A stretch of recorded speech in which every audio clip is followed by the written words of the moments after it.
저는 오늘 따뜻한 축복이 넘치는 KCQ라는 제목으로 말씀의 은혜를 나누기 원합니다.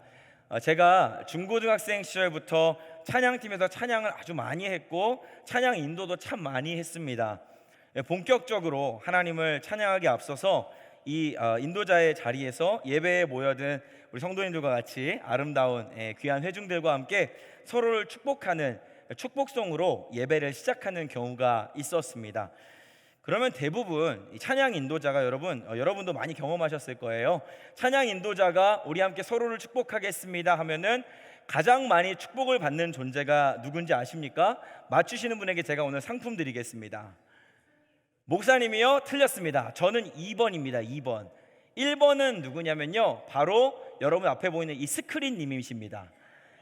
이 스크린님이 가장 많은 축복을 받으시고, 그 다음에 인도자가 많이 받고, 그 다음에 우리 찬양팀이 많이 받습니다. 제일 꼴찌가 서로 간에 축복하겠으면 그 옆 사람이 가장 축복을 못 받습니다. 여러분 많이 경험하셨죠? 옆에 있는 사람 보는 게 너무 어색하고 이렇게 돌아보기가 두렵잖아요. 그래서 감히 쳐다보지 못하고 주님이 옆에 계신 것처럼, 그래서 이 스크린님을 열심히 축복하는 성도님들을 제가 정말 십수년간, 아니 한 20년 넘게 아주 많은 분들을 목격하게 되었습니다. 한국 우리 성도님들이 이 블레싱하는 문화가 익숙하지 않은 것 같아요. 제가 한국에서 사역할 때 우리 퀸즈 한인교회보다 역사가 더 오래된 전통교회에 부목사로 부임했습니다. 근데 이 교회는 처음 부교역자가 가면요, 가장 먼저 목사님 모든 거 다 잊어버려도 되는데 이 매뉴얼 하나는 꼭 잊지 말고 기억해 주십시오라는 절대 고수해야 될 원칙 하나가 있었습니다. 그게 뭔지 아십니까? 바로 목회자가 설교자로서 이 강단에 섰을 때 방금 제가 한 것처럼 우리 옆 사람과 인사하시겠습니다, 잘 오셨습니다, 축복합니다 하는 이 멘트 하는 게 금지였습니다. 그 교회는. 그게 가장 첫 번째 원칙. 절대로 목사님 강단 올라가서 옆 사람과 인사시키지 마세요. 그리고 두 번째, 저를 따라하겠습니다 뭐뭐뭐 하는 거 있죠. 절대로 시키지 못하게 하셨습니다. 왜 그랬을까요? 아마 앞서 말씀드린 그 비슷한 이유들로 예배당에 앉아서 또 서서 인사를 나누고 성도 간에 축복하는 것이 참 어렵게 느껴지셨다라는 생각을 해보게 되는 것이죠. 여러분, 이러한 일련의 저의 경험들이, 또 여러분이 많이 공감하실 수 있는 이러한 시간들이 무엇을 의미하는 것일까요? 가장 사랑이 많다 말하는 교회 안에서도 눈을 마주치는 거, 인사하고 안부를 묻고 서로를 축복하는 것이 참 어려운 시대를 저와 여러분이 살아가고 있다는 것이죠. 교회가 그러할진데 세상은 어떻겠습니까?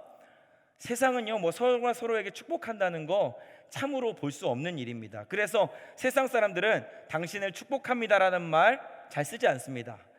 겨우겨우 고안해낸 단어가 어떤 거냐면 문을 빕니다 라는 말이 있더라고요. 이 말의 뜻을 찾아보니까 전쟁에 나가서 승리하는 거예요. 그러니까 어떤 무공의 훈장을, 어떤 공을 세우는 것, 그런 것들을 이제 통틀어서 문을 빈다라고 말을 하는 것이죠. 당신 잘 싸워서 이기시기 바랍니다, 이런 내용일 것입니다.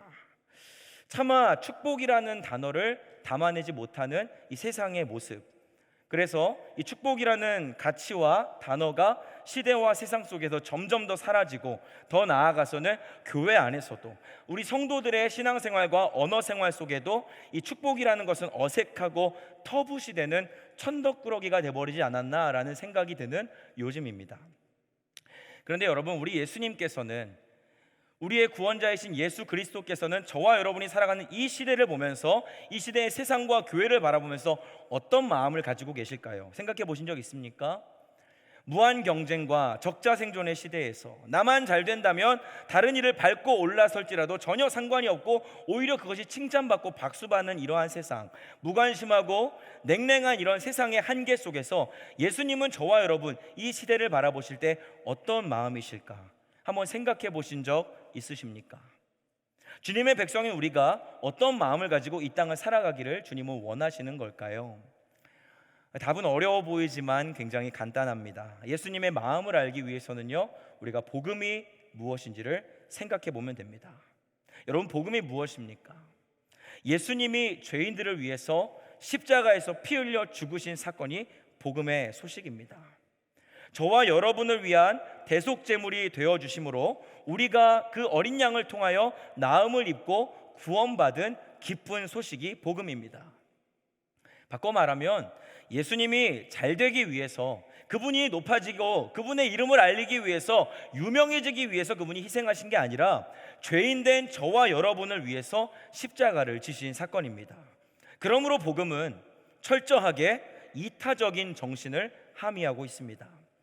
이기심이나 자기중심주의나 이 공명심 같은 것들과는 방향과 그 결이 아예 틀리다는 것을 우리가 기억할 필요가 있는 것이죠.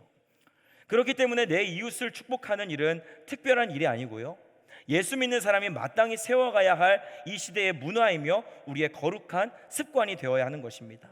저와 여러분이요, 사람을 볼 때, 세상을 볼 때 이런 생각이 들어야 한다는 거예요. 예수님처럼 상대방을 바라보는 훈련. 하나님이 도대체 이 사람을 어떤 마음으로 바라보고 계실까? 하나님 이 사람을 어떻게 축복하고 계실까? 하나님의 마음으로, 그분의 관심으로 상대방을 바라보고 그 상대방을 축복하는 훈련. 이 어두운 시대를 살아가는 우리에게 그러한 믿음의 시야와 지평, 그런 아름답고 따뜻한 문화가 이 교회 가운데에서, 이 시대 가운데서 요청되고 있다는 것이죠. 오늘 우리가 두 가지 정도를 살펴보면서 이런 은혜를 나누려고 하는데요, 그 두 가지는 바로 이러한 것입니다. 준비한 그림을 보여주시면요, 두 가지입니다. 하나님은 나를 아름답다고 축복하십니다. 두 번째, 하나님은 당신을 아름답다고 축복하십니다. 자, 첫 번째 대지를 함께 나누겠습니다. 하나님은 나를 아름답다고 축복하십니다. 저를 한번 따라해 보시겠습니다. 가슴에 손을 한번 얹고 따라해 볼까요? 나는 축복받은 사람입니다. 그러므로 당신을 축복합니다. 나는 용서받은 사람입니다. 그러므로 당신을 용서합니다. 나는 사랑받은 사람입니다. 그러므로 당신을 사랑합니다. 감사합니다, 여러분. 여러분, 그렇습니다. 내가 저주받은 자로 살고 있고, 내가 용서받지 못했다고 생각하는 사람, 내가 사랑받지 못하고 있다는 이런 자화상을 가진 사람이 어떻게 남을 축복하고 용서하고 사랑할 수 있겠습니까? 그래서 저와 여러분은 가장 먼저 나 자신을 축복할 수 있어야 하고요, 그 다음에 다른 사람을 축복하는 자리로 나아가야 하는 것입니다. 오늘 본문 아가서 1장 5절을 우리 다시 한번 읽어보겠습니다. 시작. 예루살렘 딸, 죄송합니다. 성경 구절이 좀 나오면 함께 읽겠습니다. 시작. 예루살렘 딸들아, 게달의 장막 같을지라도 솔로몬의 휘장 같구나. 아멘. 아가서의 화자는 크게 세 명으로 나누어집니다. 예루살렘 딸들이라는 다수의 회중이 나오고요, 그 다음 솔로몬 왕이 나오고, 세 번째 화자가 오늘 5절에서 지금 발언하고 있는 솔로몬 왕의 연인 술람미 여인입니다. 아가서의 전체 내용은 표면적으로 보면 이 솔로몬 왕과 술람미 여인의 사랑 이야기를 담아내고 있습니다. 하지만 아가서에는 영적인 의미가 함께 내포되어 있는데요, 바로 신랑 되신 우리 예수 그리스도와 신부된 저와 여러분 성도의 사랑 이야기가 가득 펼쳐져 있는 것이 이 아가서의 특징입니다. 오늘 본문에는 술람미 여인이 예루살렘 딸들에게 전하는 이야기에 두 가지 대조적 단어가 등장하고 있습니다. 무엇입니까? 정리하면 이거예요. 나는 거무나 아름답다. 나는 거무나 아름답다. 이것을 그림 언어로 표현한 것이 바로 뒤에 나오는 구절이죠. 나는 게달의 장막 같지만 또한 솔로몬의 휘장 같다라고 말하고 있습니다. 여러분, 나라는 존재는 지금 볼품없고 외형이 검습니다. 그러나 동시에 나는 지금 아름다운 존재다라고 굉장히 역설적인 말을 하고 있는 것이죠. 이 게달의 장막이라는 것은요, 고대 근동에서 사용했던 천막이나 야외용 텐트를 말하는 것입니다. 이 텐트를 제작하던 주 재료가 짐승들의 가죽이었습니다. 그럼 짐승의 가죽을 잘 말려놓고 쓸 수 있을 때가 되었을 때 폴대를 세워가지고 그 위에 짐승의 가죽을 덮어 씌웠단 말이죠. 그러면 이 천막이 어떻게 됩니까? 바깥에서 계속 야외용이기 때문에 시간이 지나면서 먼지가 쌓이게 되고 이 태양열에 산화가 되면서 까맣게 가죽이 변색됩니다. 이게 게달의 장막이죠. 그런데 나는 또한 솔로몬의 휘장같이 아름답다. 휘장은 무엇입니까? 길다랗게 느려서 짜낸 이 커튼같이 생긴 직조물들입니다. 특별히 솔로몬의 휘장이라는 것은 이 왕이 외출할 때에 그 햇빛을 막아주는 타프 역할을 하던 천막 같은 건데요, 왕은 외출할 때 항상 이 휘장이 함께 대동되었습니다. 휘장은 곧 왕의 행차를 알리는 목적을 가지고 있었다는 것이죠. 그렇기 때문에 왕의 행차를 알리기 위해서는 그 모양과 디자인이 매우 화려하고 정갈해야 했습니다. 청색, 자색, 홍색, 금색 실을 잘 엮어 짜가지고 비싸기도 엄청 비싼 원단을 쓰죠. 그리고 이 솔로몬의 휘장은 항상 왕과 동행하고 왕을 가장 멋들어지게 표현해주는 아주 기묘한 액세서리 중에 하나였습니다. 그러니 어떻습니까? 이 가장 볼품없고 새카맣게 변색된 계달의 장막과 이 왕이 행차할 때 함께 동행하는 이 솔로몬의 휘장은 정말 매우 대조적인 비유가 되는 것입니다. 그런데요, 사랑하는 성도 여러분, 제가 생각할 때 이 술람 여인의 이 고백은 오늘을 살아가는 저와 여러분, 여기 모인 우리 성도라는 우리 모두의 정체성이 되겠구나라는 생각을 해보게 됩니다. 왜 그런지 아세요? 우리 중에는요, 잘 들으세요, 우리 중에는 계달의 장막처럼 완벽하게 새카맣고 검기만 한 사람도 없고요, 우리 중에는 솔로몬의 휘장처럼 완벽하게 깨끗하고 아름다운 사람도 없습니다. 그렇죠? 술람미 여인이 말합니다. 나는 검으나 아름답다. 나는 계달의 장막이지만 나는 솔로몬 왕의 사랑을 받는 존재라고 지금 말하고 있는 거예요. 그렇기 때문에 나라는 존재는 아름답다는 것입니다. 제가 여러분과 나누고 싶은 메시지는 이것입니다.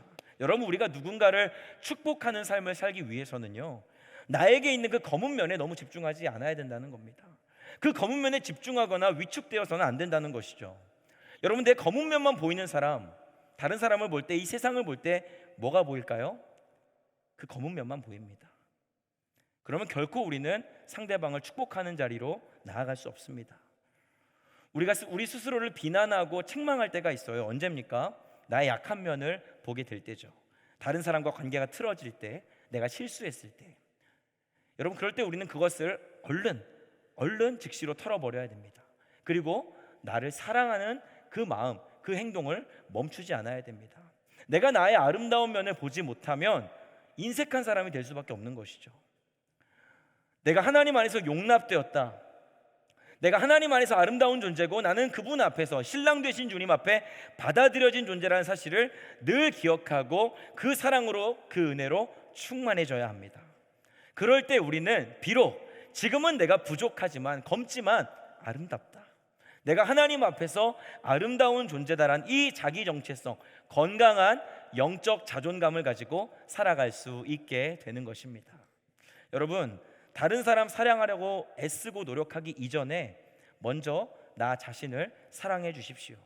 나 자신을 끌어안아 줄 수 있어야 하겠습니다. 오늘 본문에 나타난 술람미 여인처럼 말이죠. 나는 검으나 아름답습니다. 나는 계달의 장막 같지만 솔로몬의 휘장 같은 존재입니다. 나는 연약한 죄인이지만 하나님의 다음 없는 사랑을 받은 주님의 자녀입니다. 나는 이것을 믿습니다. 여러분, 이것 또한 굉장히 귀한 신앙 고백입니다. 간절히 바라기는 날마다 우리의 마음 중심에서부터 또 입술로 이 고백을 주님 앞에, 세상 앞에 올려드릴 수 있는 저와 여러분 되면 참 좋을 것 같습니다. 하나님의 독생자 예수 그리스도께서 저와 여러분을 위해, 나를 위해 이 땅에 오셔서 나를 대신해서 죽어주실 만큼 내가 가치 있는 존재다라는 사실을 기억하셔야 해요. 예수님 왜 죽으셔야만 했습니까? 나의 죄 때문이 맞습니다. 주님께서 분명 나의 죄, 그 죄 검은 것이다라고 말씀하실 겁니다. 맞습니다. 그러나 우리의 그 검은 면만 주님께서 보고 계셨다면 구원하기는커녕 어떨까요? 심판도 모자랍니다. 심판하고 그냥 지옥 불구덩이에 쳐넣는 거, 그걸로 끝내셨을 겁니다. 그럼 우리 인생 끝입니다. 그렇죠? 근데 여러분, 주님은요, 우리 안에 있는 그 하나님의 형상, 당신을 닮은 그 형상이요, 망가져 있지만, 어그러져 있지만, 그러나 분명히 우리 안에 존재하고 있는 그 하나님의 형상, 그 형상을 보시고 그 하나님의 형상에 남은 아름다움 때문에 기꺼이 저와 여러분을 위해서, 나를 위해서 십자가를 지셨다는 사실을 기억할 수 있어야 한다는 것입니다. 이 예수 그리스도의 십자가 때문에 우리는 검으나 아름다운 존재가 되는 것입니다. 만약 하나님이 우리의 죄만 보신다면 우리는 이 예배에 나올 수도 없습니다.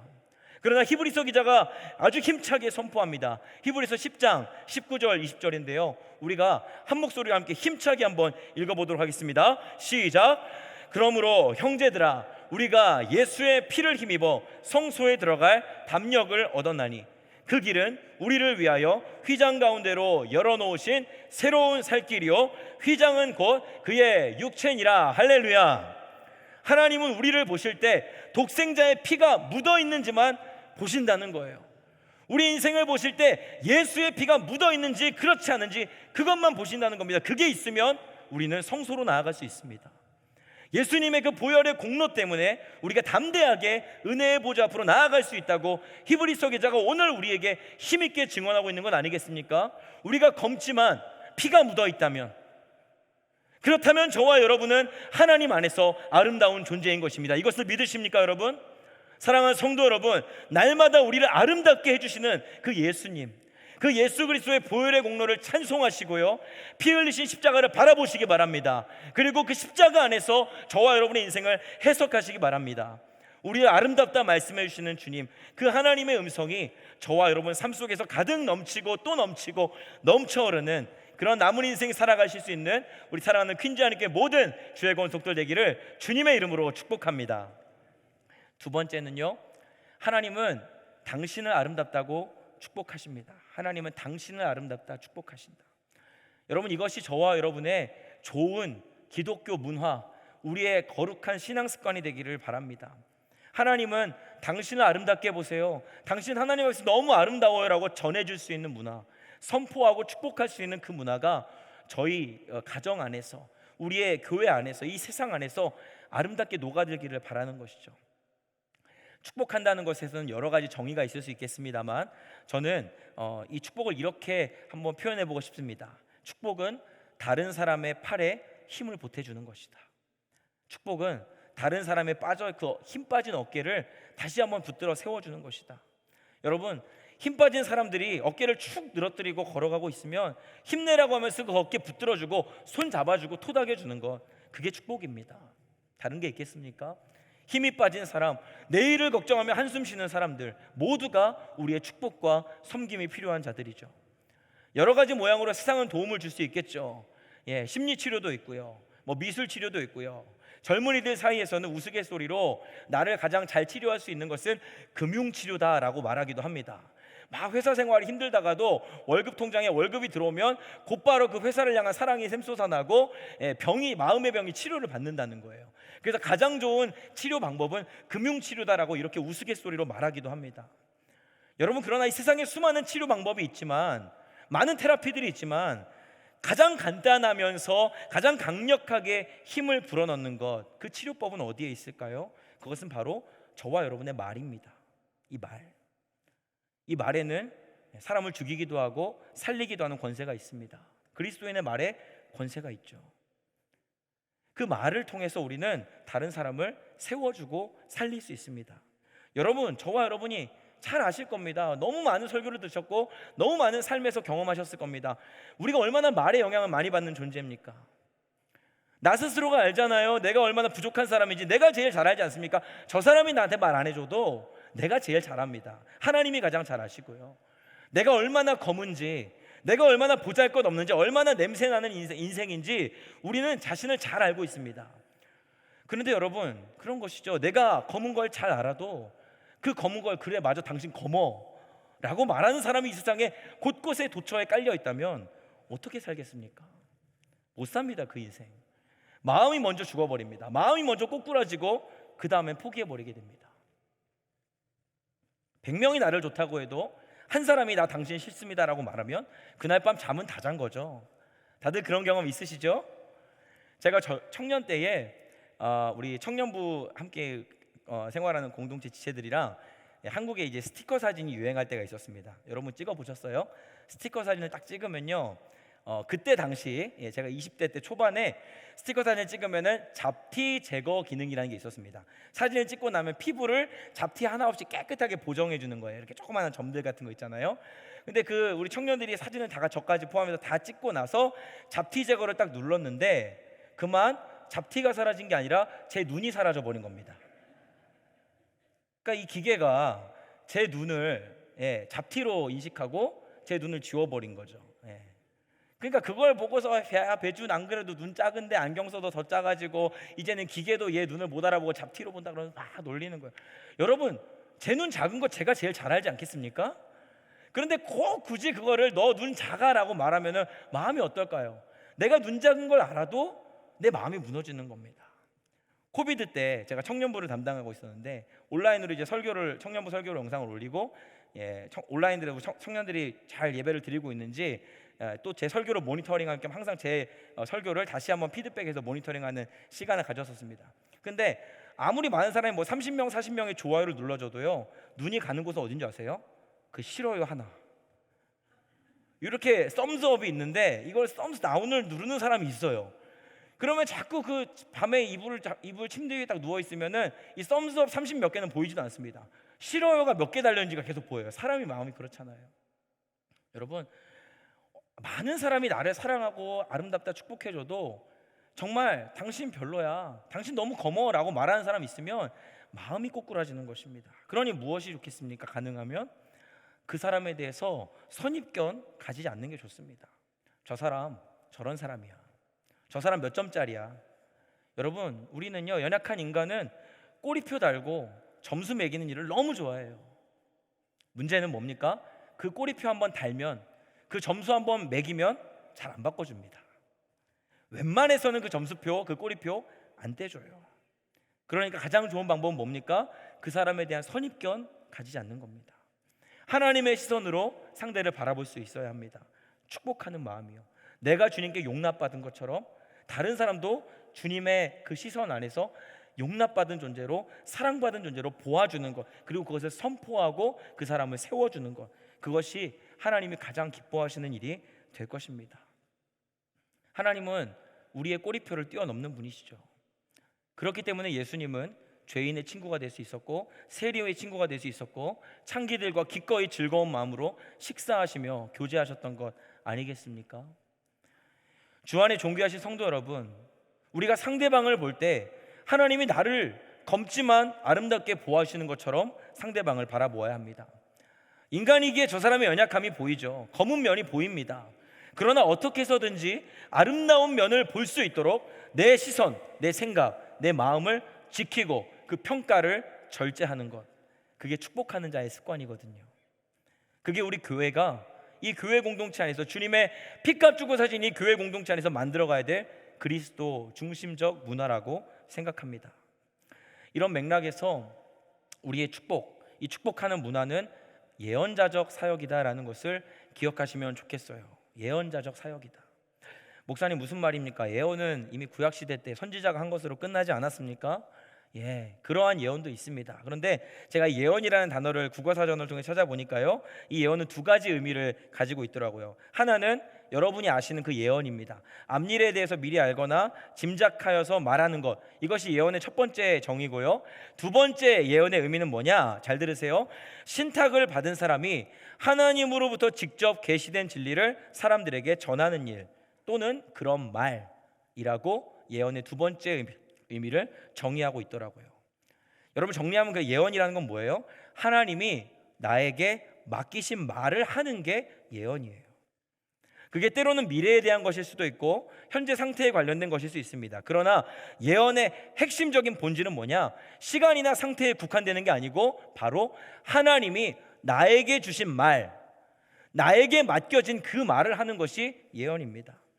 하나님의 마음을 전하는 것, 하나님이 지금 저 사람에게 하시고자 하는 그 말씀을 내가 대신 전하는 것이 바로 예언이라는 거죠. 이미 66권 성경으로 주신 하나님의 말씀으로서 예언은 끝났습니다. 제가 말씀드리는 이 예언자적 사역이 우리에게 필요하다는 것은요, 무슨 신령한 내용을 받은 것처럼 권사님 내가 기도해 보니까 그렇게 살면 안 된대 라고 말하는 게 아니고요, 바로 하나님의 마음을 내 마음에 담아서 그 하나님의 마음이 담긴 그 말, 하나님의 마음이 담긴 살리는 말, 하나님의 마음이 담긴 고치는 말, 일으켜 세워주고 축복하는 말을 하는 그러한 예언자들이 되자, 그러한 예언자적 사역을 감당하자라는 것이에요.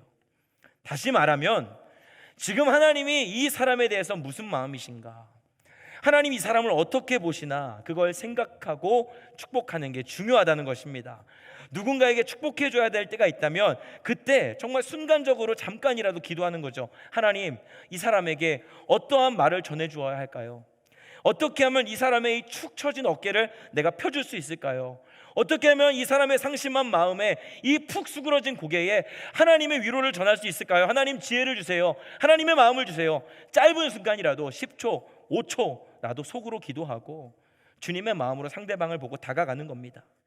힘든 이야기를 들어주다가, 교제하시다가, 순모임을 하시다가, 신방을 가셨다가 하나님의 마음을요, 그 낙심에 있는, 두려워하고 있는, 걱정하고 있는 우리 동역자들에게 전달할 때, 그때 비로소 그 말을 통하여 회복의 역사가 일어나지 않겠습니까?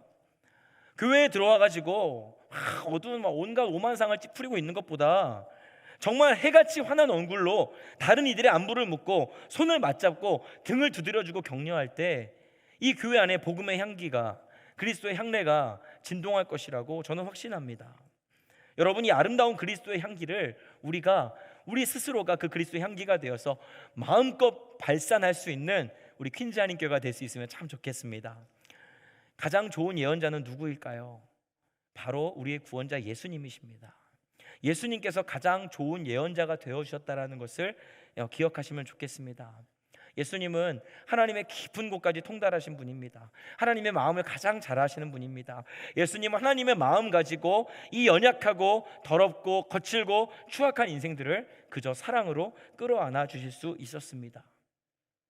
사마리아 여인에게 말씀하셨죠. 너에게 남편 5이 있었고 지금 남편도 있지만 그들은 모두 다 너의 진정한 남편 아니야 라고 말씀하십니다. 그녀의 어두운 면, 그녀의 이 검은 면, 계달의 장막같이 그 어두운 면모를 아주 묵직하게 건드려 주시는 예수님의 모습. 그러나 이내 이렇게 말씀하시죠. 그러니 이제는 내가 너의 진정한 남편이 되어주겠다고. 내가 주는 영생수를 마시면 영원히 목마르지 않을 거라고. 이제 다시는 그 타는 목마름에 허덕이지 말고 새로운 인생, 복된 새날을 열어가라고 그 인생을 바꿔주신 분이 예수님이셨습니다. 사마리아 여인을 향한 하나님의 마음을 가장 잘 알고 계셨기 때문에 주님은 하나님 아버지의 마음을 가지고 그 뜨거운 한낮의 우물가에서 그 사마리아 여인을 기다리시고 복음을 들려주신 것입니다.